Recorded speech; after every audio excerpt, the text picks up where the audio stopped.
Bien, bonjour à toutes et à tous.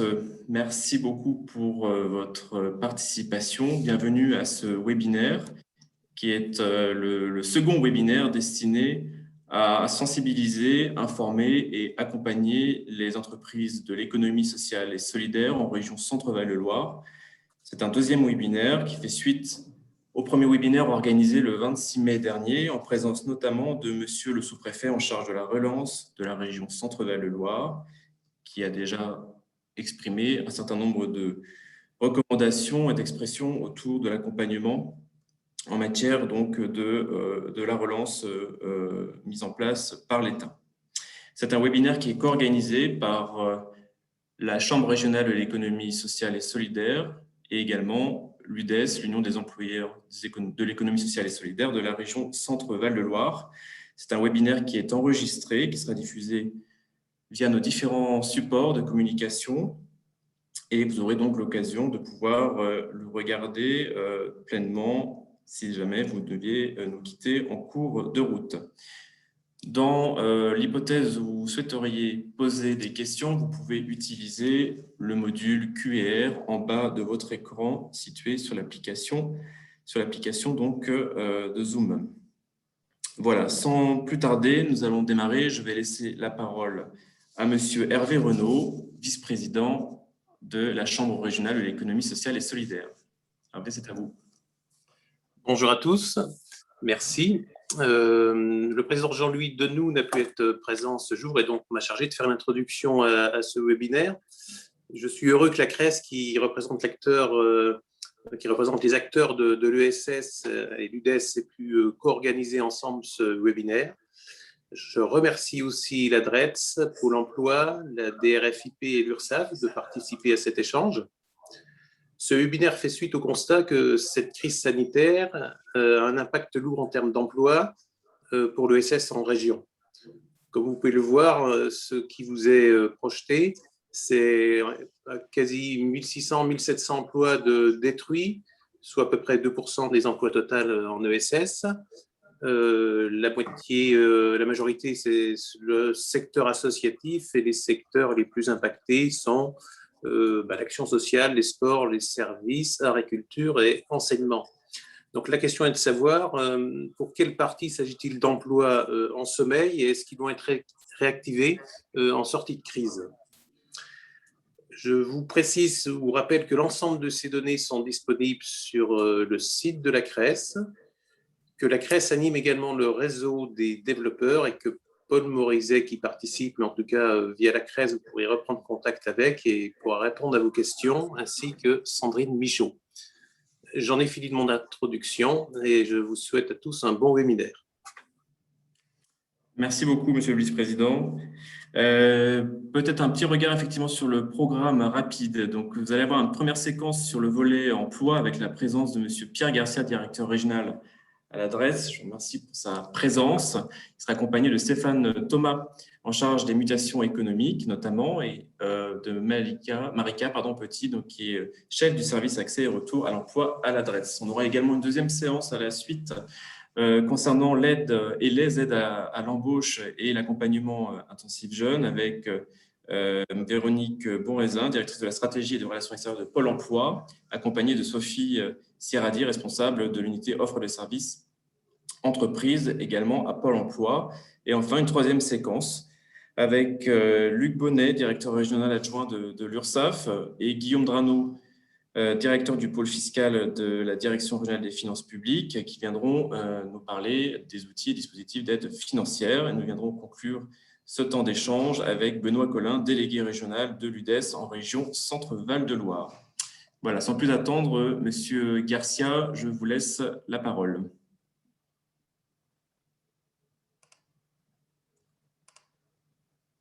Alors, Monsieur Garcia, peut-être mettre votre micro, s'il vous plaît. C'est mieux que le micro. Merci beaucoup. Bon. Bonjour à toutes et à tous et merci pour votre invitation. Merci aussi plus globalement pour la qualité des relations qu'on entretient avec votre organisation qui participe activement à la fois aux travaux du pacte économique et social régional et à la conférence économique qui a été mise en place dès le début de la crise. Je pense qu'un travail assez intense a été fait et que a été mené avec l'ensemble des partenaires depuis le début de la pandémie, et je pense qu'on ne se louera jamais assez de la qualité de ce partenariat. Alors, sur le volet emploi que nous dirigeons, enfin, je vais essayer de ne pas trop empiéter sur les interventions des uns et des autres, des agents, des chefs de service de la DRETS, mais aussi de Pôle emploi. Quelques mots d'introduction pour dire bon, les bonnes nouvelles, hein, c'est que vous savez, le taux de contamination baisse. On a globalement, hein, pratiquement sur l'ensemble des départements de la France métropolitaine, une situation qui s'est considérablement améliorée ces derniers jours, hein, on peut dire, et principalement grâce aux mesures mesures sanitaires qui ont été adoptées, les mesures, bien sûr, les gestes barrières, le respect des protocoles, et puis une campagne de vaccination qui a eu un peu de mal à démarrer, mais qui aujourd'hui donc a pris un rythme assez important. Pour réussir malgré tout cette sortie de crise, on sait qu'il reste encore un chemin à parcourir, hein. La crise n'est pas terminée. La crise sanitaire n'est pas terminée. On sait que la sortie de crise ne fait que commencer. Je ne pourrais qu'inviter l'ensemble de vos membres et des participants à s'intégrer à l'action de promotion de vaccination qui est engagée. Il est vraiment important que l'ensemble des citoyens et bien sûr des employeurs et des salariés soient vaccinés. Vous savez qu'on a eu quelques difficultés à obtenir que les services de santé au travail disposent de doses, parce que le circuit d'acheminement aujourd'hui des vaccins fait que les services de santé au travail qui se sont bien mobilisés en centre Val-de-Loire, je crois qu'il faut vraiment le souligner, ne disposent pas des doses suffisantes pour pouvoir réaliser l'activité qu'ils avaient programmée. Bon, néanmoins, ils restent bien sûr très mobilisés actuellement. Si les salariés et les employeurs ne peuvent pas obtenir un rendez-vous auprès des services de santé au travail, vous savez, les centres de vaccination sont à votre disposition. Il serait bon que dans vraiment l'ensemble des entreprises, des actions soient menées pour aider les salariés à se vacciner, les aider, comme ça se fait beaucoup dans beaucoup d'entreprises, à prendre des rendez-vous auprès des services de vaccination. Nous, au niveau de la DRETS, on a affecté quelqu'un qui s'occupe particulièrement de satisfaire les besoins des agents, qui, pour éviter des pertes de temps des agents, prennent les rendez-vous en fonction des choix des vaccins. Et on fait comme vous le faites dans le secteur privé lorsque les salariés vont à la médecine du travail. On libère les agents sur le temps de travail pour aller se vacciner. Bon, là, le succès, je crois que d'abord les agents ont apprécié ce concours, ce soutien. Et nous, ce qu'on voit à terme, c'est que lorsque l'ensemble des agents sera vacciné, on se rapprochera vers un mode de fonctionnement normal de nos services. Donc, dans vos secteurs, alors selon l'activité que vous avez, hein, il y a des priorités qui ont été données à certains emplois. Donc, je pense qu'il y a ce que je viens d'évoquer n'est plus d'actualité dans certaines entreprises. Mais pour ceux, en tous les cas, qui ne se sont pas engagés dans cette voie, je pense qu'il faut vraiment commencer par là. Pour sortir de la crise sanitaire, il est absolument indispensable aujourd'hui de mettre en place une campagne de promotion de la vaccination qui permette le plus rapidement possible d'avoir presque 100% des personnes vaccinées. Alors, il y aura toujours des récalcitrants, mais dans le cadre des travaux du pacte, hein, on a participé à la promotion de cette action. Je ne peux que vous inviter à la relayer. voilà. Bon, l'autre bonne nouvelle, c'est que le 9 juin, on a franchi une nouvelle étape avec un nouveau protocole sanitaire, de nouvelles dispositions qui sont maintenant en vigueur et qui assouplissent les conditions de fonctionnement de la plupart des entreprises, qui assouplit y compris le recours au télétravail.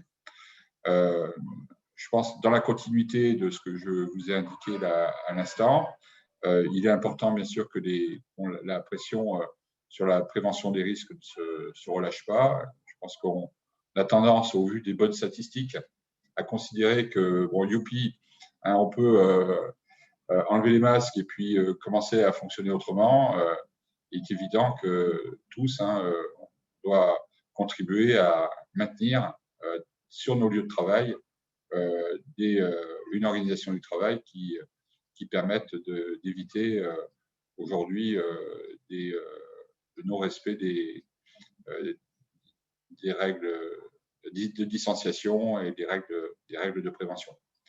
Donc voilà, je crois qu'il faut vraiment commencer par là. On n'est pas sorti de la crise sanitaire, même si ça va mieux.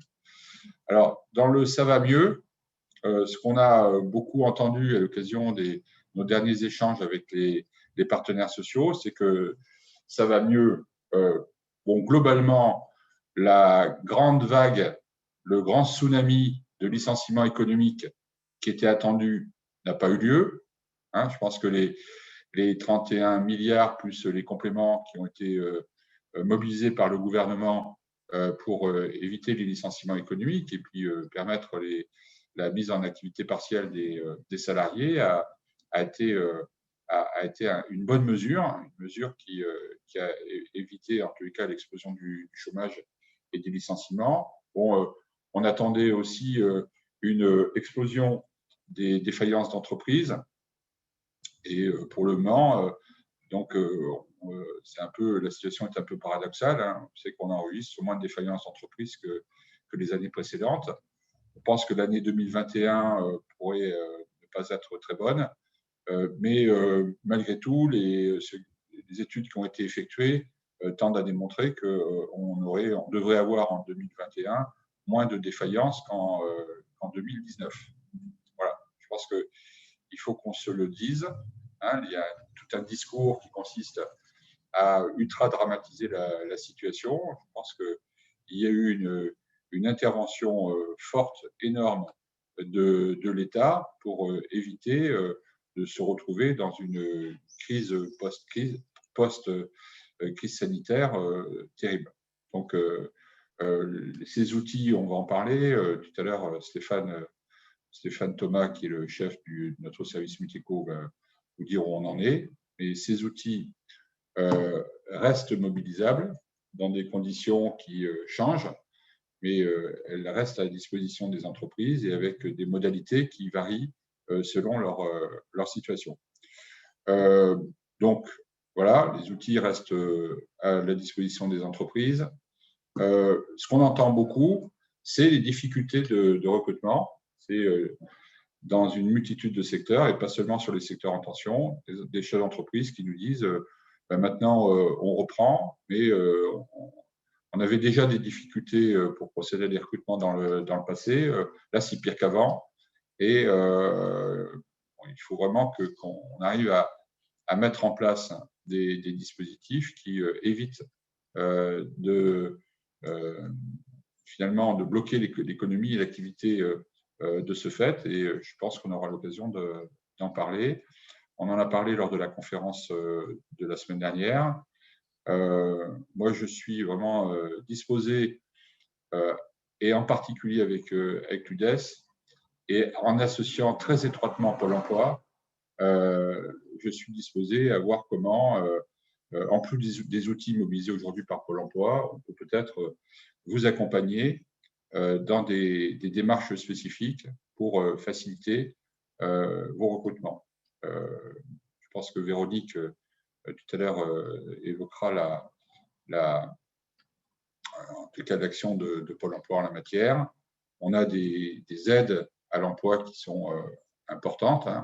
On a aussi beaucoup de salariés qui sont aujourd'hui disponibles et prêts à aller sur un certain nombre d'activités. Voyons comment on peut assurer le matching et continuer ce que vous avez déjà fait dans le passé avant la crise, hein, mais comment on peut enrichir tout ça.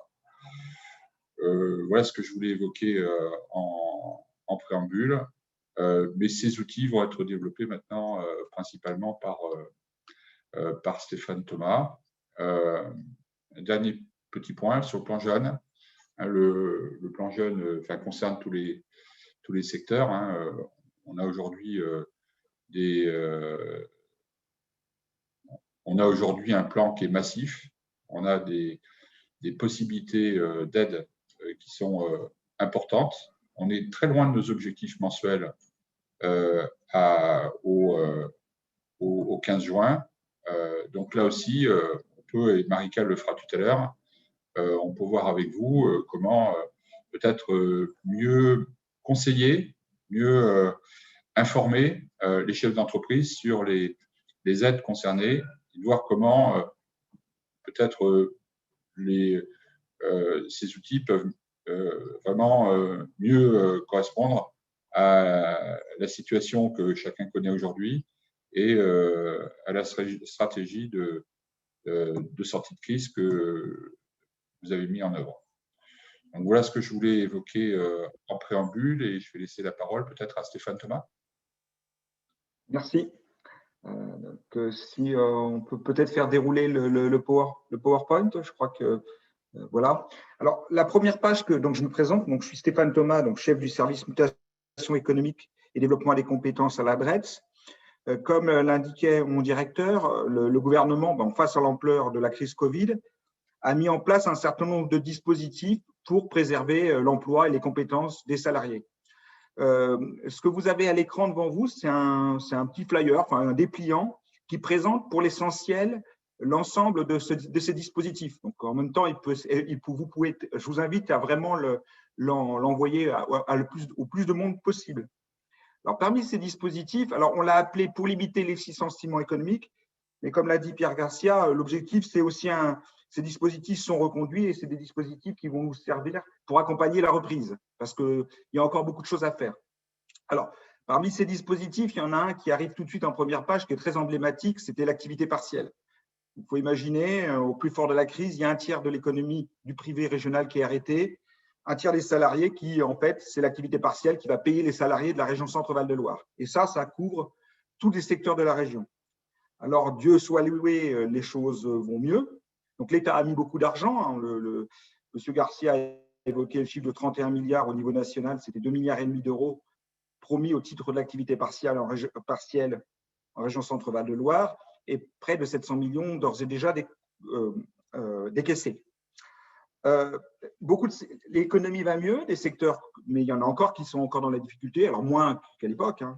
Vous êtes aussi touchés, puisque les secteurs, ça ne va pas vous étonner qu'ils sont encore appelés plus touchés par l'arrêt de l'économie, ça reste encore, alors même ça va très vite, maintenant ça commence à déconfiner, mais c'était les commerces, les activités de services et la restauration. Et dans vos secteurs de l'ESS, il y a beaucoup d'activités de services. Et puis, il y a le monde associatif, évidemment, et puis il y a tous les métiers de la culture, du sport. Vous les avez cités dans votre première présentation. Donc, pour vous dire qu'il y a eu un effort conséquent qui va continuer, puisqu'on est en niveau enrichissant, je vais vous donner quand même quelques chiffres sur votre secteur, sur l'ESS. L'activité partielle, ça a représenté 15 millions d'heures qui ont été octroyées. Si tous les entrepreneurs de l'ESS, du monde associatif, mobilisent cette activité partielle, c'est presque 150 millions d'euros. Sur ces 150 millions d'euros, les entreprises qui ont bénéficié de l'ESS, qui ont bénéficié de l'activité partielle, c'est un chiffre assez rond, c'est presque 11 000. Presque 11 000 et très, très majoritairement des TPE de moins de 10 personnes. C'est plus de 9 000, ce sont des TPE. L'utilisation de l'activité partielle par le secteur de l'ESS viennent en tête deux départements, le Loiret et l'Indre-et-Loire. Ça ne vous étonne pas, c'est au prorata du poids économique, j'allais dire, de l'ESS dans notre région. Et au moment où je vous parle, on a quand même indemnisé, comme je vous le disais, pour vos secteurs en particulier, On a fait 96 000 indemnisations. C'est comme si on avait fait 96 000 fiches de paye pour 44 millions d'euros. Alors, ce dispositif qui a été utile, le gouvernement ne veut évidemment pas gâcher les efforts entrepris pour que les associations, les entreprises du secteur de l'ESS gardent leurs salariés. Et donc, ce dispositif perdure. Simplement, les modalités d'intervention diminuent progressivement.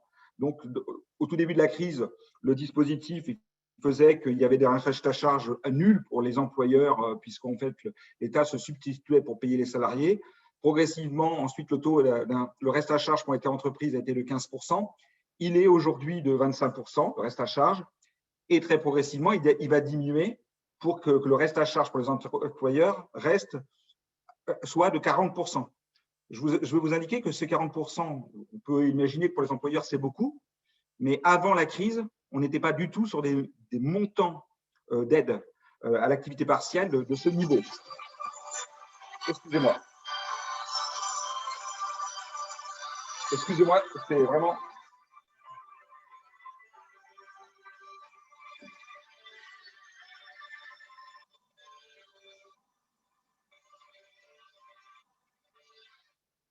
Excusez-moi, je n'arrivais pas à éteindre mon téléphone en plus. En plus, je suis maladroit. Pardon. Toutes mes excuses encore une fois. Voilà. Donc, le premier slide, ça vous présente l'activité partielle et comment on va sortir progressivement de ce dispositif. Si vous pouvez le faire dérouler un tout petit peu. Voilà la slide d'après. Alors, vous voyez apparaître en haut quelque chose, oui, dans la slide d'avant. Activité partielle de longue durée. Le gouvernement a prévu aussi que certaines entreprises, mais malheureusement, ne puissent pas reprendre tout de suite. Donc, pour ces entreprises qui auraient des baisses d'activité durables, il a mis aussi en place un dispositif d'activité partielle de longue durée. Donc, ça, c'est pour des entreprises qui pourraient être amenées à rester en activité partielle jusqu'à 24 mois, sur une période de 24 mois. Et là, le soutien public restera très, très conséquent avec un reste à charge pour les entreprises pour leur donner de la visibilité de 15%. La contrepartie, c'est l'engagement que ces entreprises maintiennent l'emploi et engagent ses salariés dans de la formation. Voilà l'idée de ce dispositif d'activité partielle de longue durée. Je vais vous laisser, et vous voyez un petit peu aussi sur le côté à droite qu'en même temps qu'on aide ces entreprises, qu'on paye les salariés pour que la compétence reste dans les entreprises, on finance la formation et vous pouvez aussi bénéficier du financement de la formation des salariés dans les associations, dans les entreprises de l'ESS, avec des montants extrêmement conséquents puisqu'on prend en charge les coûts pédagogiques de vos salariés. À 100%, on prend 100% des coûts pédagogiques pour des entreprises jusqu'à 300 salariés. Et pour ce faire, là, la démarche est relativement simple. Il faut que les entreprises se rapprochent de leurs OPCO. Donc voilà, ça c'est deux dispositifs. Je vous laisse… alors, là, il y a un slide, je vais vous laisser passer le slide d'après. Parmi les dispositifs aussi que je veux mettre en exergue, il y en a un qui est important, c'est la prestation conseil RH. Souvent, les entreprises, les associations sont un peu démunies face à la reprise. Alors, tant parce que dans le cadre d'accords pour disposer de l'activité partielle de longue durée, ils doivent faire du dialogue social et ils sont un peu démunis, ils ne savent pas forcément faire, ou soit ils ont des difficultés pour la reprise. Sachez là aussi qu'en lien avec les OPCO, on a mis en place un dispositif de prestation conseil RH. Et en gros, vous pouvez vous payer un consultant jusqu'à 15 000 €. En gros, c'est 15 jours de conseil. C'est gratuit, quoi. Voilà, donc vraiment, il y a tout ce qu'il faut pour accompagner les entreprises pour la reprise. Donc, vous voyez, on ne s'arrête pas, on continue, même si on continue. Voilà. Ça, c'est… Et puis, alors, je ne vous ai pas fait passer pour cette réunion un dernier slide, mais je m'en serais voulu de ne pas évoquer un dernier dispositif, surtout qu'on parle d'un partenariat avec la CRES, puisque vous savez sans doute que la CRES, au niveau régional, est le porteur du DLA régional, du dispositif local d'accompagnement, qui est un dispositif qui est géré par la DRETS. Ça, c'est un dispositif aussi qui est très utile, puisque c'est un dispositif d'accompagnement des associations employeuses, avec un diagnostic qui est réalisé dans les associations, par des chargés de mission qui sont répartis sur l'ensemble des départements de la région, qu'ensuite ces associations peuvent être accompagnées par une prestation de conseil, là aussi sur du développement de l'emploi, du maintien de l'emploi dans les associations. Donc j'allais dire, il y avait ces dispositifs de droit commun, ils existaient avant, ils existent toujours et ils existeront encore après. Donc voilà, donc on a un panel très très ample. Dans quelques jours, on fera sans doute l'effort de changer. On n'appellera plus notre document « Comment éviter les licenciements économiques », mais peut-être « Comment accompagner la reprise ». on a tout en œuvre pour pouvoir le faire avec vous. Merci encore, excusez-moi pour cet intermède téléphonique. J'en suis confus. Merci beaucoup, Monsieur Thomas. Il n'y a pas de problème. Ce sont les aléas du direct. Je vais passer la parole à Madame Petit pour le plan Un jeune, une solution. Oui, merci. Donc, je suis la responsable du service accès au retour à l'emploi, donc à la DRETS Centre Val-de-Loire. C'est le service qui anime et pilote les politiques d'insertion professionnelle des publics et notamment les plus en difficulté. Donc, ça recouvre forcément l'insertion professionnelle des jeunes.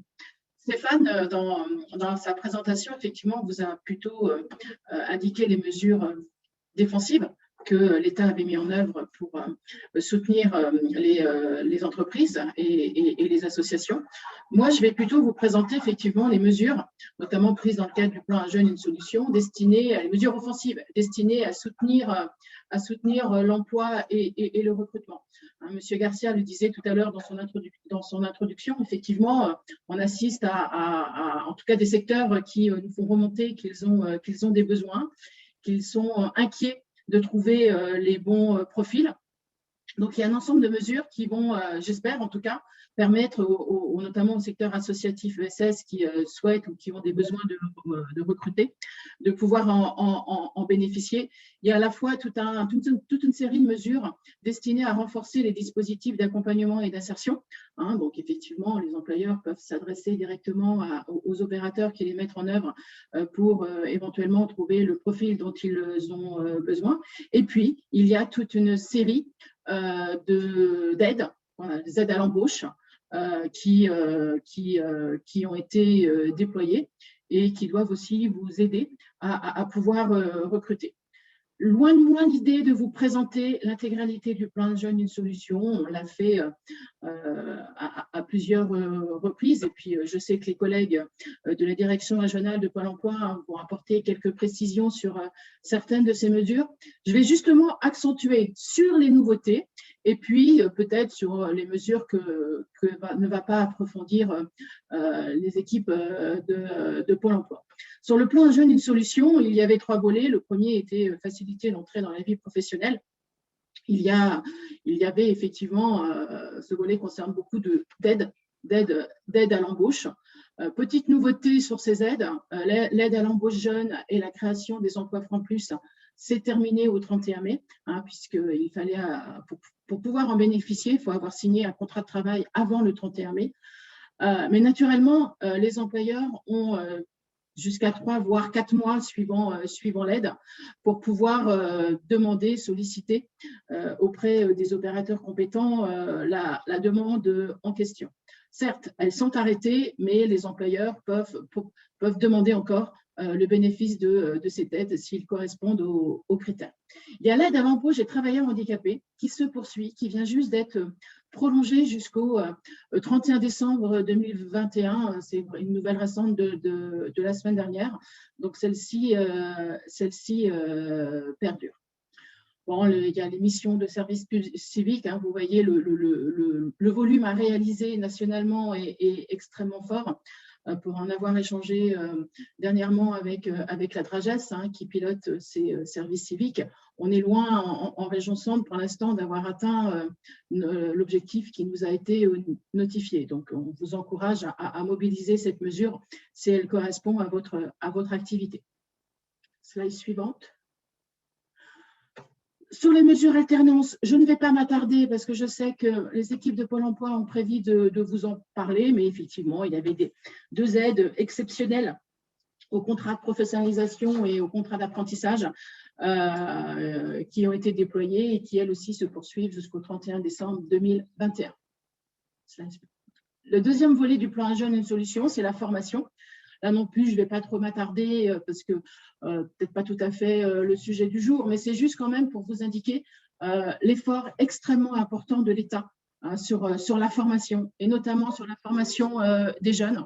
Donc, par rapport à vos besoins en recrutement et pour des besoins de profils qualifiés, sachez que l'État a mis beaucoup de crédits et juste pour vous donner un exemple, on a renforcé dans le cadre du pacte régional d'investissement dans les compétences notre subvention au conseil régional de quasiment 28 millions pour permettre l'achat encore plus de formations qualifiantes à destination des jeunes. Donc un vrai enjeu sur la formation de ce public. Le troisième volet, c'est ce à quoi je faisais référence tout à l'heure en vous disant que l'État, effectivement, avait beaucoup renforcé ses dispositifs d'accompagnement et d'insertion. Je ne vais pas évoquer les contrats aidés et l'accompagnement intensif jeune. L'équipe de Pôle emploi va prendre le relais par la suite, mais du coup, peut-être plus vous parler des 3 autres mesures. La garantie jeune et le PACEA, hein, qui sont des mesures d'accompagnement déployées par les missions locales. Doublement des places en garantie jeune, plus 80 000 parcours en PACEA. Tout ça pour dire qu'effectivement, nous avons des jeunes dans les missions locales qui sont accompagnés et bien accompagnés et que si vous avez des besoins en recrutement, n'hésitez pas aussi, en même temps que Pôle emploi, bien sûr, à faire appel à ce réseau pour voir s'ils peuvent vous présenter des candidats qui correspondent à vos profils. Et puis, nous avons aussi renforcé tous les parcours en insertion par l'activité économique. Vous savez, je pense que vous le savez, depuis 2 ans, l'État a un enjeu fort sur le secteur de l'IAE pour le développer, faire en sorte qu'il y ait encore plus de structures et de parcours en insertion sur le territoire, sachant qu'en région centre, on est plutôt une région un peu sous-dimensionnée en la matière. Donc là aussi, des efforts importants sont faits vers l'IAE et là aussi, vous pouvez effectivement trouver peut-être les profils qui vous conviennent. Je vais m'en arrêter là me concernant, je vais passer le relais. Vous voyez, les choses s'enchaînent tout à fait correctement sur les thématiques. Je vais laisser aux équipes de Pôle emploi aller plus en profondeur sur les contrats aidés et l'AEJ. Juste vous dire que sur les contrats aidés quand même, et je rebondis par rapport aux propos de M. Garcia, on est loin d'avoir fait le plein. On nous a notifié un certain nombre d'objectifs sur les contrats que vous voyez à l'écran. J'étais en train de faire mes petits calculs et à fin mai, on était à 30% de réalisation des objectifs dans leur globalité, là où on devrait être à plus de 40%. Donc, on a vraiment de la marge. Donc, voilà, on encourage les structures qui le peuvent et qui le souhaitent à faire appel aux employés.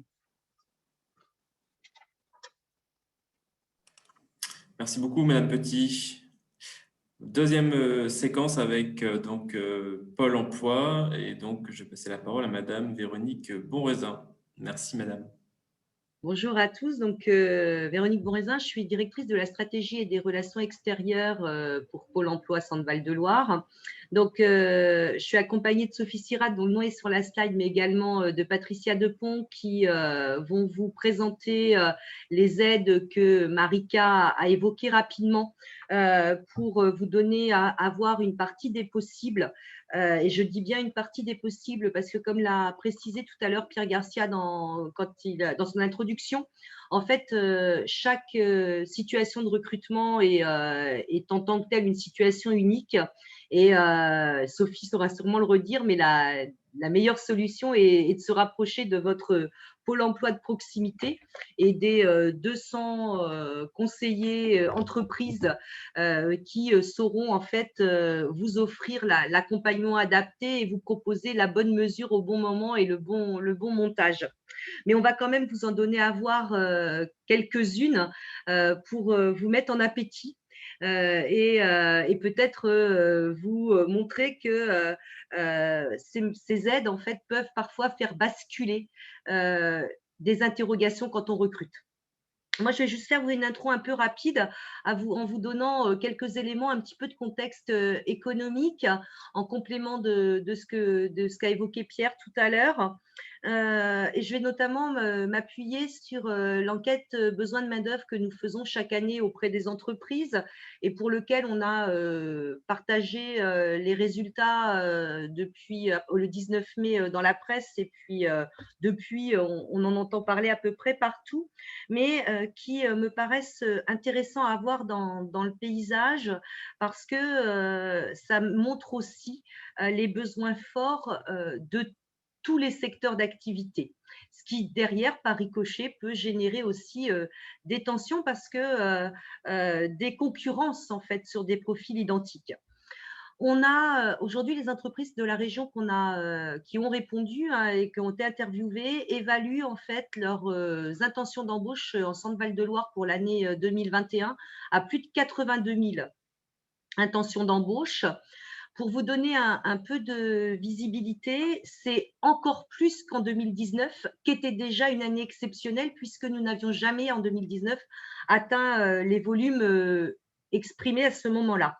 C'est une évolution qui est quand même de près de 4% par rapport à 2019 et qui, j'allais dire, commence à se traduire puisque hier sont tombés les chiffres de l'emploi salarié sur le premier trimestre et ils sont bien meilleurs encore que ce que l'on imaginait. Donc, on voit que les intentions se confirment et en recrutement, y compris dans la première période de l'année.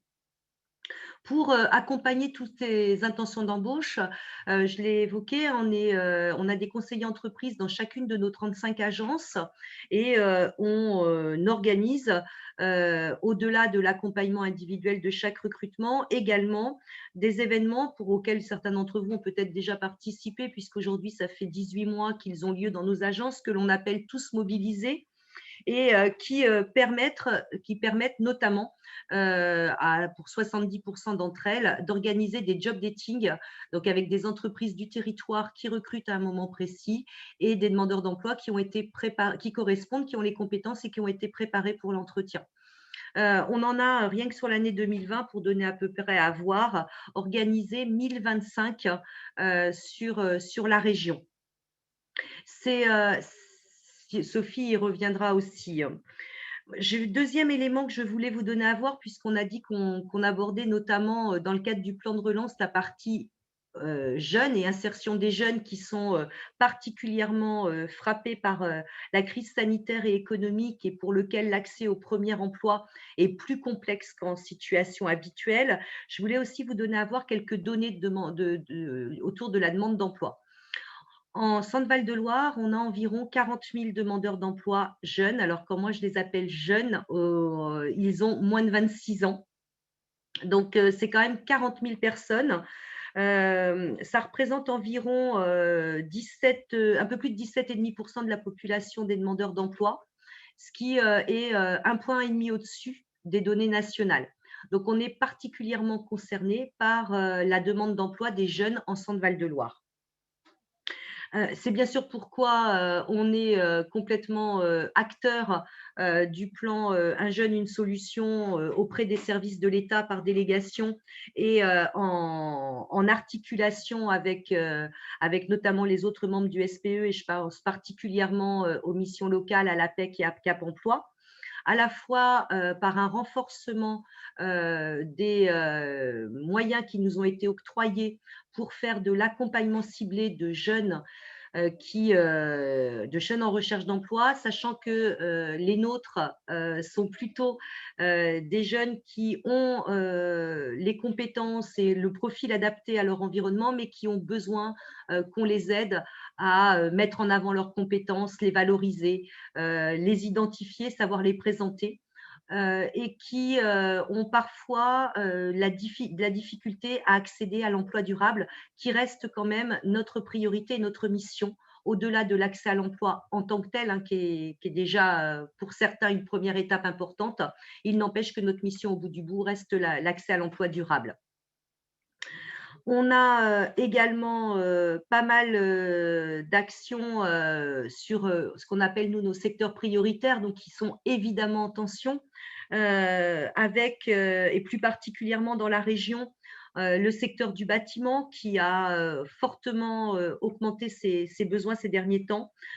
évidemment le transport logistique qui était déjà installé fortement en Centre-Val de Loire.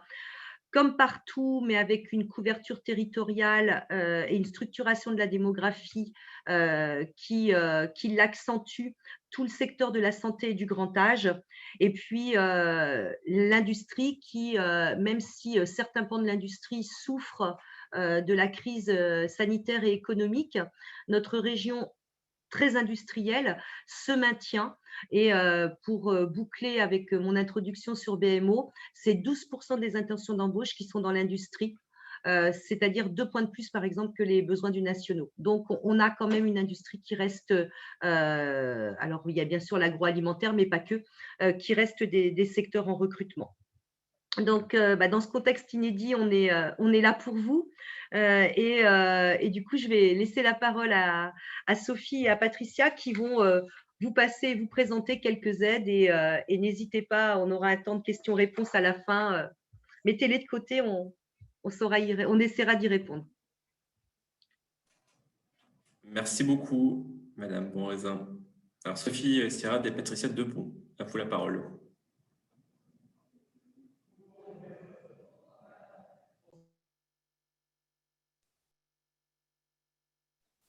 Vous êtes là? Oui, on est bien là. Ah, on ne vous entendait pas. Si, merci de passer la diapo suivante. Alors, quelques éléments, bonjour à tous, quelques éléments en complément de ce que vous a indiqué Marika Petit par rapport au contrat initiative emploi, qui recouvre un champ large d'entreprises, toutes les entreprises qui relèvent de l'assurance chômage. Ce dispositif, il concerne les jeunes de moins de 26 ans et également les demandeurs d'emploi qui sont en situation de handicap. Donc, avec une possibilité de mise en place de contrats de travail à durée déterminée ou à temps plein, avec un taux de prise en charge qui évolue entre 20 et 35 heures hebdomadaires et une prise en charge pour un CDI d'un contrat de 24 mois maximum. Donc, l'État va prendre en charge 47% du SMIC horaire brut. L'employeur va avoir une obligation de mettre en œuvre des actions de développement de compétences, mais qui peuvent être effectivement du tutorat. Ces actions sont souples. Si vous voulez passer sur la diapo suivante.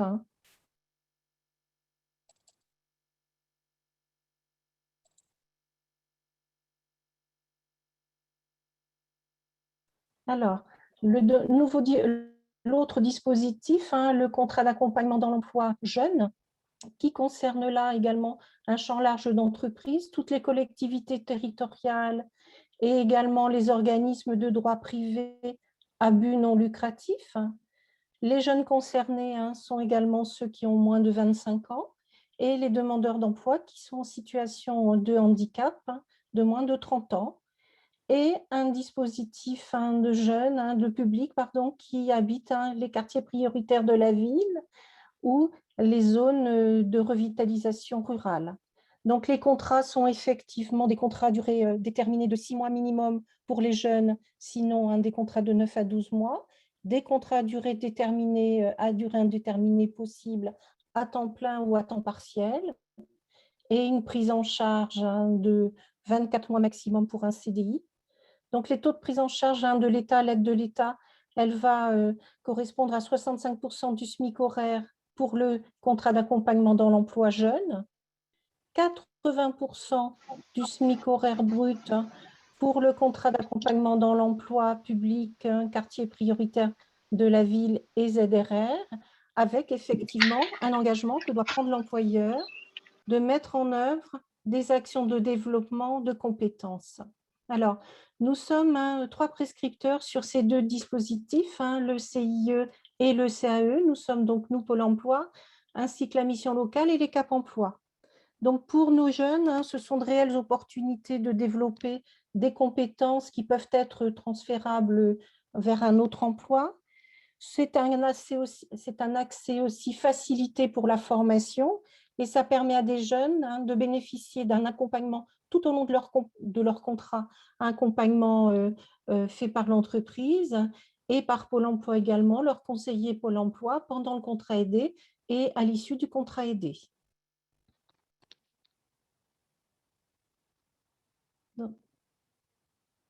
Sophie, je te laisse la parole.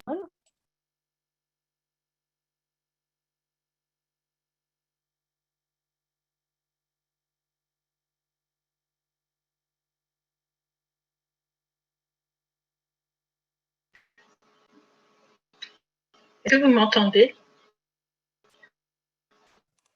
Oui, oui, très bien.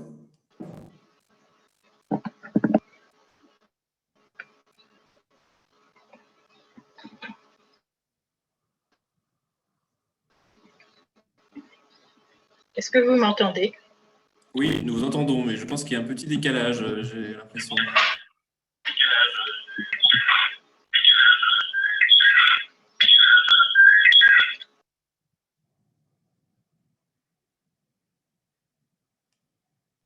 Du coup, si ça passe pas, Patricia, tu continues? Oui, oui, sans problème. Donc, Merci. Marika vous a parlé à… Sophie, tu… Donc, je continue. Hein. Donc, Marika vous a parlé de l'aide exceptionnelle à l'alternance. Donc, les personnes qui sont visées, hein, ce sont bien donc, des jeunes de moins de 30 ans à la date de signature du contrat. Les entreprises concernées sont bien celles hein, qui ont moins de 250 salariés, sans autres conditions.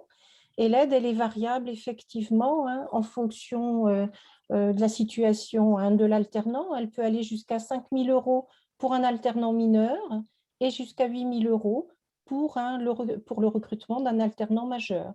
Et cette aide, elle est donc versée mensuellement. Alors, 2 petits témoignages d'entreprises hein, qui ont signé l'une un contrat de professionnalisation et l'autre bénéficié hein, de l'aide exceptionnelle à l'embauche, avec hein, pour chacune un petit peu le reste à charge et puis, comment dire, le montant hein, de la prime qui a été prise en charge hein, au titre hein, de la première année de contrat.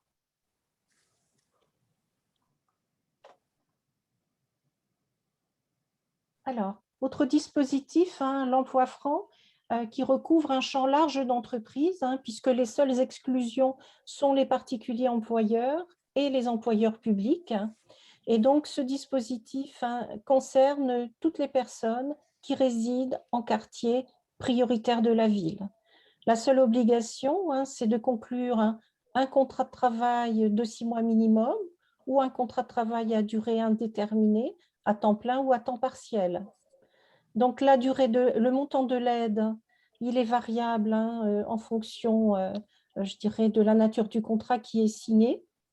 Hein. L'aide, elle représente 15 000 € sur 3 ans si l'employeur signe un CDI et 5 000 € sur 2 ans hein, dans le cadre de la signature d'un CDD. Donc, ces aides, elles sont hein, bien évidemment proratisées en fonction du temps de travail et de la durée du contrat. Donc, une petite dérogation hein, qui permet de cumuler cette aide à l'embauche avec effectivement hein, les aides hein, qui sont mobilisables dans le cadre du contrat de professionnalisation dès lors hein, que le contrat de travail il est d'au moins 6 mois.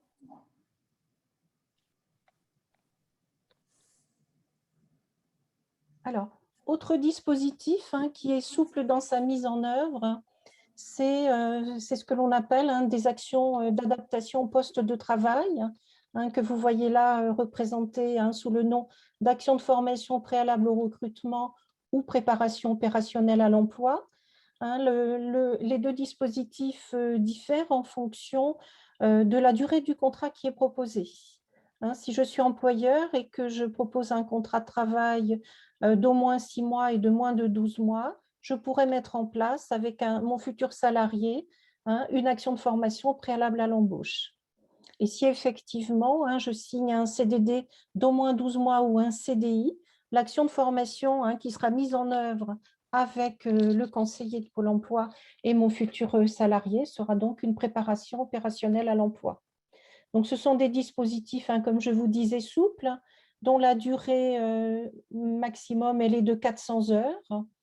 Et on va prendre en charge hein, un coût de formation hein, qui peut être du tutorat, qui peut être de la formation interne ou qui peut être également hein, de la formation dispensée par un organisme de formation externe. Et la prise en charge, elle varie en fonction du plan de formation qui est établi avec l'entreprise et qui s'adapte bien à son futur salarié.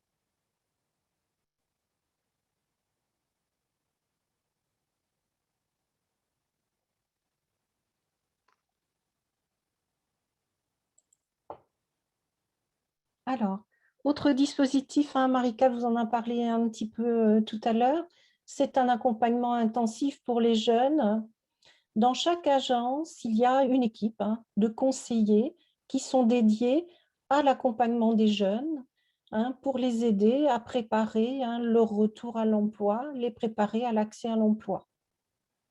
Donc, c'est un dispositif d'accompagnement renforcé dont l'objectif, c'est de permettre à des jeunes de mieux comprendre les attentes des entreprises, d'identifier les savoir-être professionnels qui sont nécessaires pour les métiers qu'ils souhaitent exercer et de s'entraîner pour progresser et mettre en valeur leurs atouts.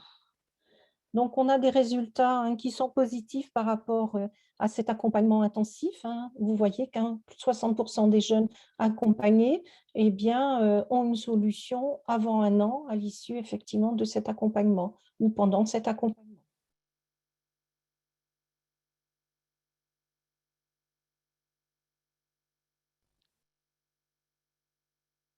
Alors, Marika vous a parlé tout à l'heure d'un jeune, une solution.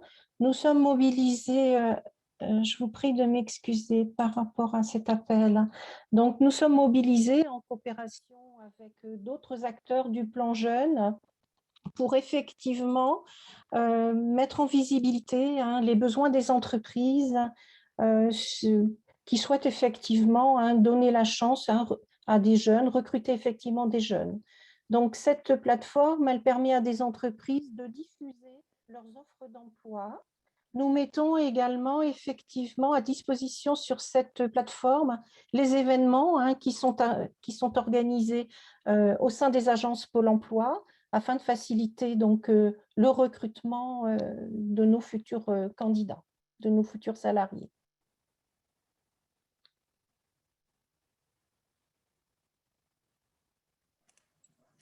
Bien, merci Madame pour votre présentation. Nous allons passer à la troisième partie avec les dispositifs et outils d'aide financière. Et je vais laisser la parole à Monsieur Luc Bonnet, directeur régional adjoint de l'URSSAF, en lien avec Aude Perrault. Très bien, merci Monsieur Martin. Donc vous avez le son, mais là, la caméra, je ne peux pas l'activer à mon niveau. Ce n'est pas très grave, l'essentiel est que vous m'entendiez. Ah.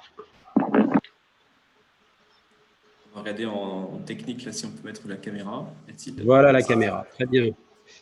Donc, bonjour à tous, donc, je me présente Luc Bonnet, directeur adjoint, et je vais de l'URSSAF Centre Val-de-Loire, et je vais vous parler ou vous présenter les mesures exceptionnelles mises en place par le réseau URSSAF au niveau national, au niveau régional, pour aider les entreprises fragilisées par la crise, en commençant par un très rapide détour sur la collecte et les missions de l'URSSAF, qui sont sur les slides suivantes. Voilà, si vous voulez bien. Voilà. Donc, vous voyez qu'au niveau national, le réseau URSSAF a collecté, alors c'est les chiffres de 2019, un peu plus de 530 milliards d'euros pour à peu près 10 millions de cotisants, et qu'au niveau régional, c'est voilà, la somme collectée d'un peu plus de 8 milliards pour 200 000 comptes. Alors, évidemment, pour garantir le bénéfice d'une protection sociale à tous et en facilitant les démarches des entrepreneurs. Vous pouvez passer à la diapo suivante. Alors, vous le savez sans doute, pour financer la sécurité sociale au sens strict, mais pas que. Alors, d'abord pour la sécurité sociale, la maladie, les prestations maladie et les pensions de retraite, évidemment, mais aussi, et de plus en plus, le réseau URSSAF prend en charge la collecte d'un certain nombre d'autres cotisations, l'assurance chômage, le financement des transports publics par chacune des agglomérations, et d'autres prestations. Pour des montants qui sont collectés auprès de publics variés, mais principalement évidemment les entreprises employeuses salariées, les travailleurs indépendants, les particuliers employeurs et d'autres cotisants pour des sommes plus modestes.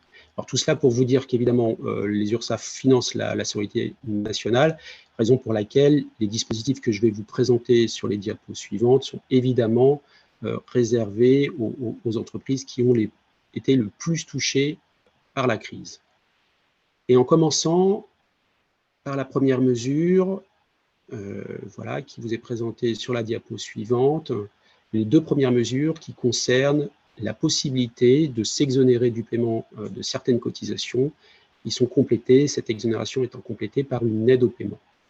Donc vous avez en dessous les secteurs concernés, donc c'est des dispositifs qui sont soumis, pour aller vite, à deux grands critères. D'abord la taille de l'entreprise, le nombre de salariés, donc vous voyez que ces exonérations-là, cette aide au paiement peut bénéficier aux entreprises de moins de 250 salariés si ces entreprises travaillent dans les secteurs que vous avez à l'écran, des secteurs qui sont rassemblés dans ce qu'on appelle les secteurs S1 et S1 bis. Donc le secteur S1, c'est évidemment les secteurs les plus concernés par la crise ou les plus touchés par la crise. Donc vous connaissez peut-être ce vocable-là, le tourisme, l'hôtellerie, la restauration, le sport, la culture, le transport aérien et l'événementiel.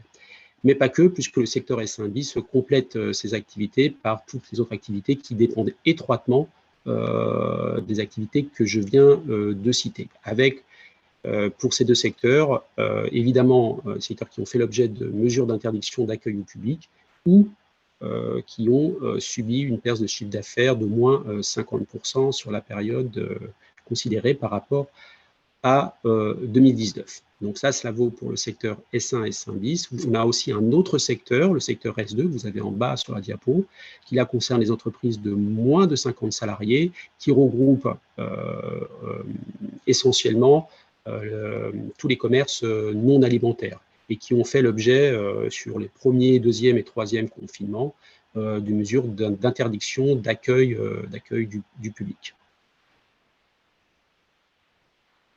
Alors, maintenant, les périodes concernées. Donc, les périodes concernées portent sur à la fois les périodes du premier confinement de mars à mai, du deuxième confinement à partir d'octobre-novembre, du troisième confinement début 2021. Là, je vais simplement préciser les périodes qui relèvent du deuxième et du troisième confinement, sachant que vous trouverez le détail pour le premier confinement sur un site sur lequel je reviendrai, qui est dédié à ces mesures exceptionnelles mises en place par le réseau URSSAF et que je citerai en fin de présentation. Donc, pour le secteur 1 bis, les périodes concernées pouvant bénéficier d'une exonération et la mise en œuvre d'une aide au paiement des cotisations URSSAF portent sur, vous avez les mois à l'écran, donc les périodes d'emploi de septembre pour les entreprises concernées par une interdiction d'accueil au public, pour notamment les départements d'Indre-et-Loire et Loiret qui étaient soumis au 22 octobre à des mesures de couvre-feu, et pour toutes les autres, c'est à partir de la période d'emploi d'octobre, déclarée et payée le mois suivant en novembre, que ces mesures peuvent être appliquées. Elles le sont jusqu'à présent, jusqu'au 30 avril 2021, avec une prolongation évidemment pour les entreprises qui demeureraient fermées ou soumises à des jauges. Mais on attend des précisions sur ce sujet pour les périodes d'emploi de mai et les suivantes. Pour le secteur S1 bis, bien, vous avez également les périodes éligibles à ces mesures pour la fin 2021 et le début de l'année 2021. Donc, à partir de, c'est sensiblement les mêmes périodes. Donc, la période d'emploi de septembre pour les zones sous couvre-feu, mais pour la majorité des entreprises, à partir de la période d'emploi d'octobre, et là aussi jusqu'au 30 avril 2021, avec une prolongation éventuelle pour les mêmes raisons que déjà citées, c'est-à-dire que pour les entreprises ou les secteurs d'activité qui resteraient soumis à des interdictions complètes ou partielles. Pour le secteur S2, donc le commerce non alimentaire, vous avez là aussi les périodes concernées pouvant faire l'objet d'une déclaration d'exonération ou d'aide au paiement à partir de la période d'emploi d'octobre, et pour la troisième vague ou le troisième confinement, pour les périodes d'emploi de mars et d'avril 2021, si évidemment votre entreprise était soumise à une interdiction d'accueil. Et pour tous les secteurs, vous avez une mesure voilà, qui vaut de façon générale, que évidemment, le respect des conditions au cours d'un mois permet de bénéficier de l'exonération au titre de la période d'emploi du mois suivant, que votre entreprise appartienne au secteur S1, S1 bis, S2. Sur la diapo suivante, vous avez les cotisations concernées par la mesure d'exonération. Alors, ces cotisations sont celles qui rentrent dans le champ de la réduction générale, dite réduction Fillon, comme on l'a nommé il y a encore quelques années, et une exonération qui porte sur les cotisations patronales uniquement, pour l'essentiel des cotisations patronales, à l'exception des cotisations de retraite complémentaires.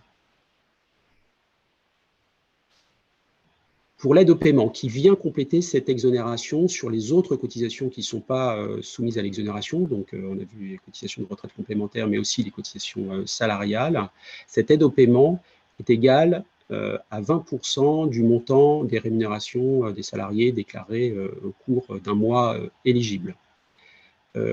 Et le montant, alors là, peut-être pour les plus grandes entreprises, le montant cumulé de toutes ces aides et de toutes ces exonérations, pardon, ne peut excéder 1,8 million d'euros. Ça, c'est en conformité avec la réglementation européenne. Et pour finir sur ces exonérations et ces aides au paiement, vous dire que pour en bénéficier, il faut que vous les déclariez sur vos DSN, déclaration sociale nominative mensuelle, et donc pour les périodes que je vous ai indiquées. Il y a des codes type spécifiques et vous trouverez la documentation pour déclarer précisément ces aides sur le site netentreprise.fr. Autre mesure en vigueur pour aider les entreprises fragilisées par la crise, la possibilité, qui est encore ouverte, de reporter tout ou partie du paiement de vos cotisations aux échéances. Donc des mesures qui valent, qui valent depuis mars 2020 jusqu'à mai 2021, et une mesure qui a été prolongée là récemment aussi sur les périodes de juin, les exigibilités de juin. Donc voilà, pour les secteurs qui sont les entreprises qui présentent encore des difficultés importantes ou qui n'ont pas retrouvé une activité normale permettant de payer en une seule fois les cotisations qui sont dues à l'échéance.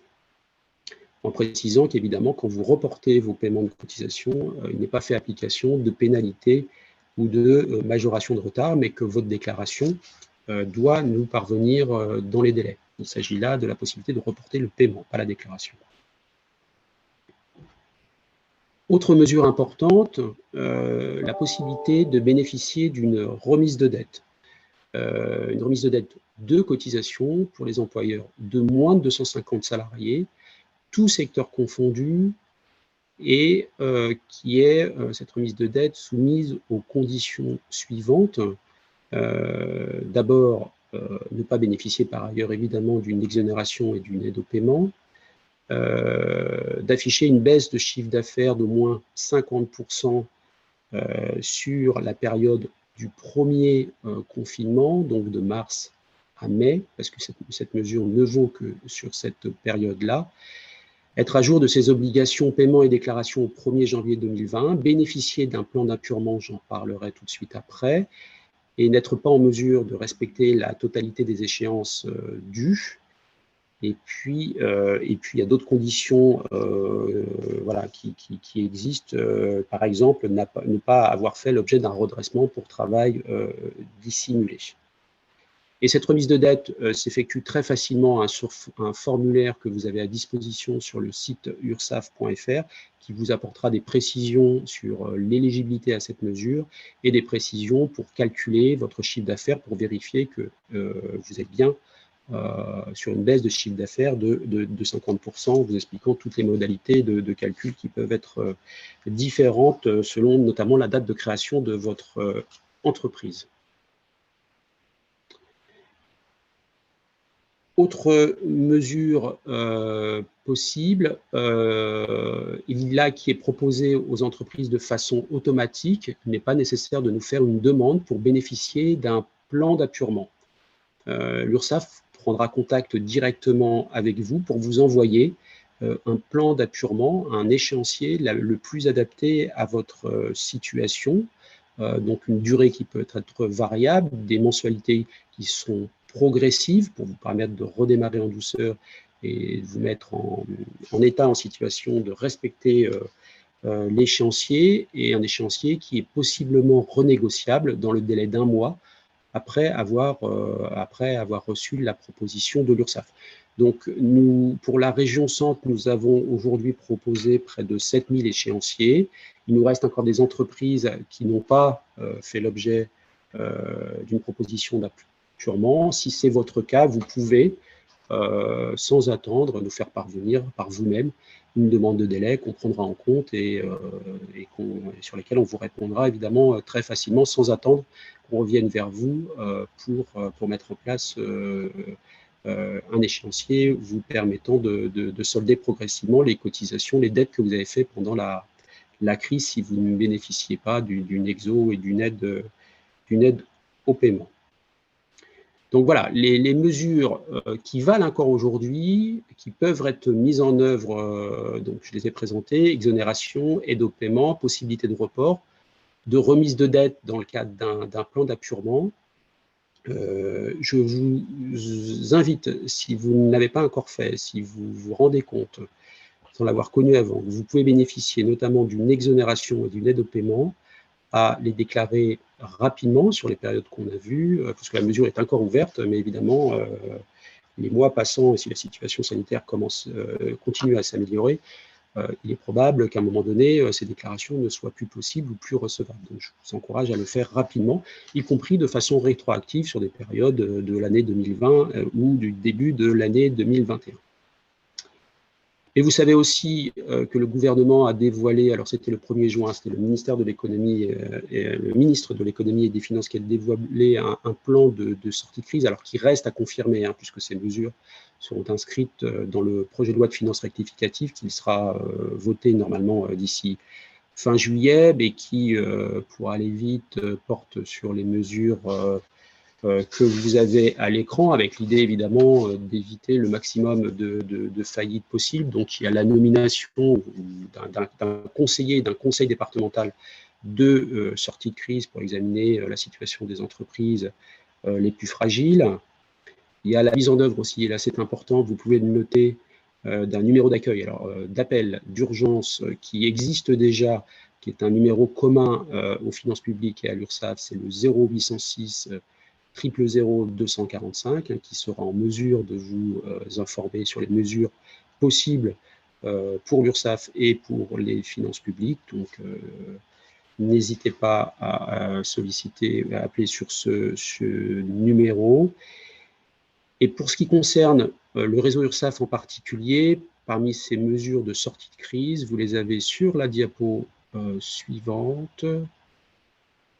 Voilà, on a notamment là aussi une mesure qui sera inscrite normalement dans le projet de loi de finances rectificative. Donc ce que je vais vous dire là, il faut le considérer pas comme tout à fait acquis, mais il n'y a pas de raison que ça ne soit pas fait dans la mesure où ça a déjà été annoncé, mais il faut attendre quand même le vote de la loi. C'est la remise en vigueur d'une mesure que vous connaissez déjà, c'est la réactivation de la prime exceptionnelle de pouvoir d'achat, dite prime PEPA. C'est une prime qui a vu le jour après le mouvement des Gilets jaunes, qui est réactivée à l'occasion de cette crise et qui vous permet de verser à vos salariés une prime exceptionnelle de pouvoir d'achat qui est à la fois défiscalisée et désocialisée et qui peut concerner tout salarié dont la rémunération est inférieure à 3 SMIC. Alors, dans la limite de 1 000 € sans condition particulière, une prime qui peut aller jusqu'à 2 000 € à condition notamment d'avoir conclu un accord d'intéressement. Et une disposition qui va être adaptée, dont je vous ai parlé, c'est l'aide au paiement. Je vous ai dit que jusqu'à présent, et en tous les cas jusqu'à la période d'emploi d'avril, elle équivalait à 20% de la rémunération totale. Et cette aide au paiement va être adaptée dans le cadre de la loi de finances rectificative pour être progressivement, pour voir son taux progressivement diminuer. Et il est probable que ce taux pour les périodes d'emploi de juin, juillet et août soit ramené pour les secteurs S1 et S1 bis uniquement à 15% au lieu de 20%.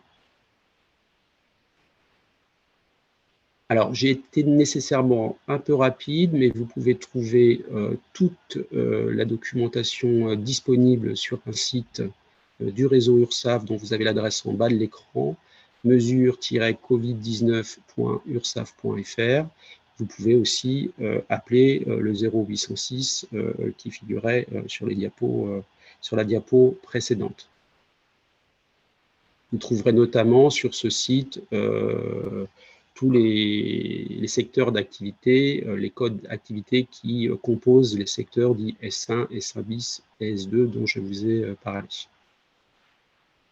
Et pour finir par une dernière d'apport, ou simplement à titre d'information générale, vous précisez que les impacts financiers de cette crise pour l'URSSAF sur les montants recouvrés sont ceux que vous avez à l'écran. C'est-à-dire qu'à ce jour, on attendait depuis le début de la crise à peu près 9,3 milliards de cotisations et qu'il nous reste à ce jour à recouvrer à peu près un peu moins de 500 millions, 462 millions précisément, ce qui représente 5% des cotisations qui étaient dues. Voilà ce que je pouvais vous dire au titre des mesures déployées par le réseau URSSAF. Et on répondra bien volontiers à vos questions à la fin de ce webinaire. Merci, Monsieur Bonnet, pour ce large panorama. Donc, effectivement, je vous rappelle que vous pouvez poser vos questions via le module questions-réponses en bas de votre écran, donc dans l'application Zoom. Je vais laisser la parole maintenant à Monsieur Guillaume Drano, qui est directeur du pôle fiscal de la Direction régionale des finances publiques de la région Centre-Val de Loire. Monsieur Drano, c'est à vous. Oui, bonjour, bonjour à toutes et à tous. Merci de nous avoir conviés. Du point de vue des compétences de la Direction régionale des finances publiques, je vais essayer de ne pas être redondant et de ne pas répéter ce qui a déjà été dit, parce qu'il y a beaucoup de dispositifs qu'on porte conjointement. C'est d'ailleurs plutôt une bonne chose. Nous, ce qu'on a essentiellement, je vais vous parler du Fonds de solidarité et également des dispositifs de soutien que sont le Codéfi, la CCSF et des mesures de bienveillance. Le Fonds de solidarité d'abord, parce qu'il est encore d'actualité pour quelques mois. Quelques chiffres repères. Dans le centre Val-de-Loire, c'est 723 millions d'euros, donc encore un peu plus que ce qu'il y avait sur le slide, qui a été fait il y a une semaine, comme quoi effectivement, ça veut dire qu'on a des versements qui sont encore faits toutes les semaines et on a effectivement quasiment 57 000 bénéficiaires. Vous voyez effectivement les secteurs les plus importants, c'est l'hébergement, restauration, le commerce et la culture, mais vous avez, qui ne figure pas sur ce slide, également l'enseignement à hauteur de 20 millions, vous avez l'action sociale à hauteur de quasiment 15 millions, donc ce qui veut dire que le Fonds de solidarité, il est vraiment ouvert, je dirais, à un très large spectre d'activités dans le monde économique et social économique. Où on en est sur le Fonds de solidarité, il est encore ouvert au titre du mois d'avril. Pour ceux qui n'ont pas encore fait la demande, d'ailleurs j'en profite pour vous dire que vous avez jusqu'au 30 juin, donc il faut surtout le faire. Et il sera encore ouvert, il vient d'être renouvelé dans les mêmes conditions que pour le mois d'avril, pour le mois de mai. Et vous avez d'ailleurs l'information pratique jusqu'au 31 juillet pour faire vos demandes.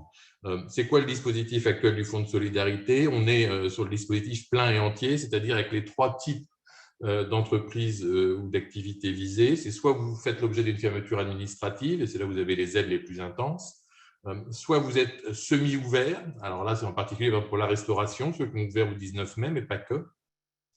Ou alors, on retrouve, et que Luc Bonnet a souvent mentionné, les secteurs S1 et S1 bis, ou alors vous êtes dans les secteurs dits S1 et S1 bis et vous avez subi une perte de chiffre d'affaires qui justifie un fonds de solidarité. Donc, on est toujours sur ces dispositifs, tant pour le mois d'avril, dont les demandes peuvent encore être déposées, que pour le mois de mai, pour lequel le formulaire fonds de solidarité vient d'être ouvert. Le fonds de solidarité, alors vous l'avez sans doute ou peut-être déjà expérimenté, c'est un dispositif qui est très automatisé, ce qui fait que les aides sont versées extrêmement vite. C'est un fonds d'urgence, donc il faut que ça arrive très, très rapidement. Il peut y avoir, je le mentionne quand même parce que je ne vous le souhaite pas, mais il peut y avoir quand même, du coup, malgré tout, des opérations de contrôle a posteriori. Voilà. Ne vous inquiétez pas, dans ces cas-là, si on vous fait une demande de renseignement, c'est souvent qu'il peut y avoir des discordances ou une incohérence. Dites-le aussi à vos adhérents ou à vos réseaux. Et dans ces cas-là, le mieux, c'est de répondre le plus vite possible à la demande de renseignement, ce qui permet de débloquer le fonds de solidarité. Voilà, donc ces opérations de contrôle, c'est juste effectivement quand la machine, c'est-à-dire l'informatique, décèle en particulier des incohérences, et donc il faut juste effectivement corriger ou vérifier cela. Donc voici sur le fonds de solidarité tel qu'il est. Les perspectives qui ont été un peu annoncées, on va être sur une sortie en sifflet du fonds de solidarité entre le mois de juin et la fin du mois d'août, donc les 3 mois d'été. On n'a pas encore le détail du dispositif qui va être retenu, mais globalement, l'idée, c'est de vous encourager à la reprise d'activité, vous aider à la reprise d'activité. Donc, ce qui veut dire que l'intensité de l'aide va un peu baisser, c'est-à-dire qu'on couvrira un petit peu moins de la perte de chiffre d'affaires. Et dans le même temps, puisque vous devez tous avoir une activité qui est en redémarrage ou qui est en reprise forte d'ailleurs parfois, on va effectivement, sur le champ et l'éligibilité, baisser le seuil à partir duquel, en termes de perte de chiffre d'affaires, on peut prétendre au fonds. Donc, une aide moins intense, mais qui reposera un petit peu moins sur, en tous les cas, en termes d'éligibilité, sur des hauts niveaux de perte de chiffre d'affaires, ce qui est la logique, encore une fois, pour accompagner une reprise qui est déjà assez largement constatée dans beaucoup de secteurs. Mais il reste encore quelques mois, c'est pour ça que ça nous laisse donc un mois entier, le mois de mai, avec le fonds de solidarité encore entier, et les mois de juin, juillet et août, qui seront donc avec la sortie progressive du dispositif. Ça, c'est le fonds de solidarité, donc le dispositif d'urgence est exceptionnel. On a d'autres dispositifs qui existent, qui, pour tout vous dire d'ailleurs, n'ont pas été forcément beaucoup actionnés pendant les périodes de fermeture, mais ce n'est pas anormal, parce qu'encore une fois, en fermeture, tout était un peu gelé. Et c'est tous les dispositifs qui permettent de vous accompagner ou de vous aider lorsque vous êtes en difficulté. Alors, c'est avant tout la CCSF, qui est la commission des chefs des services financiers. Alors, bon, le terme est un peu barbare. Ça réunit les administrations et organismes qui sont concernés par la vie des entreprises ou des organismes et des activités économiques, donc la DRFIP, mais aussi les organismes de sécurité sociale, Pôle emploi, le cas échéant la douane, la Banque de France. Voilà. C'est pour qui? C'est pour les entreprises qui un jour ont des difficultés de paiement de leurs cotisations sociales, de leurs impôts, et du coup on peut examiner les situations, et sous réserve de bien être à jour des obligations déclaratives et de paiement au moins de la part salariale des cotisations sociales, on peut vous proposer des plans d'appurement de vos dettes. Voilà. Donc, c'est un vrai mécanisme d'aide qui fonctionne en permanence. Donc, n'hésitez pas à vous adresser si vous rencontrez ce type de difficultés pour acquitter vos paiements en matière fiscale et partiellement en matière sociale. Le deuxième dispositif, c'est le CODEFI, c'est le comité départemental d'examen des problèmes de financement des entreprises. Là encore, c'est un dispositif assez ancien, présidé par la préfète, donc chez nous, vice-président, le directeur général des finances publiques. C'est pour qui? C'est pour toutes les entreprises ou organismes ayant une activité économique de moins de 400 employés. Et là, du coup, l'idée, c'est vraiment d'expertiser votre situation si vous avez un problème et éventuellement de vous proposer des aides directes, et notamment le cas échéant des prêts, des avances remboursables, des prêts à taux bonifiés en particulier. Donc là, on vous accompagne, on expertise avec vous la situation, et à la suite de cela, soit on vous aide à faire un audit ou à faire une restructuration, soit éventuellement, ça peut aller donc jusqu'à ces aides directes. Donc, ces dispositifs-là, ils ne sont pas nouveaux, ils existent encore. N'hésitez pas, encore une fois, à en faire la publicité s'il y a besoin. On n'espère pas, mais s'il y a besoin, il faut. Et c'est important parce que le plan d'action visant à la reprise d'activité des entreprises que mentionnait Luc Bonnet, il s'inspirera très, très largement du CODEFI dans une vision beaucoup plus large et beaucoup plus puissante, si je peux le dire en ces termes, mais on sera sur cette logique-là d'accompagnement, d'expertise conjointe, et de propositions de solutions très, très concrètes. Une fois qu'on a détecté les difficultés, on vous oriente et le cas échéant, on vous propose des solutions qui sont bien sûr pas imposées, mais proposées aux entreprises en difficulté. Troisième aspect que je voulais évoquer, ce que j'appelais les mesures de bienveillance. Là aussi, c'est le quotidien. mais il ne faut pas l'oublier parce que ça peut aider. Et il faut surtout, encore une fois, d'une façon générale, quand on est face à des difficultés, vaut mieux effectivement spontanément aller vers les administrations avec qui vous êtes en difficulté plutôt que de faire l'autruche. La politique de l'autruche, ça mène jamais bien loin. Et donc, les mesures de bienveillance, c'est des mesures qu'on applique tout le temps, et un peu plus en ce moment sans doute que d'ordinaire, qui sont des délais de paiement. Ça peut être des reports d'échéance. On peut suspendre des poursuites éventuellement. Donc, ça rejoint d'ailleurs les plans d'apurement du CCSF. Ça fait partie des mesures de bienveillance. Mais des fois, ça peut être accordé directement par votre service des impôts et des entreprises.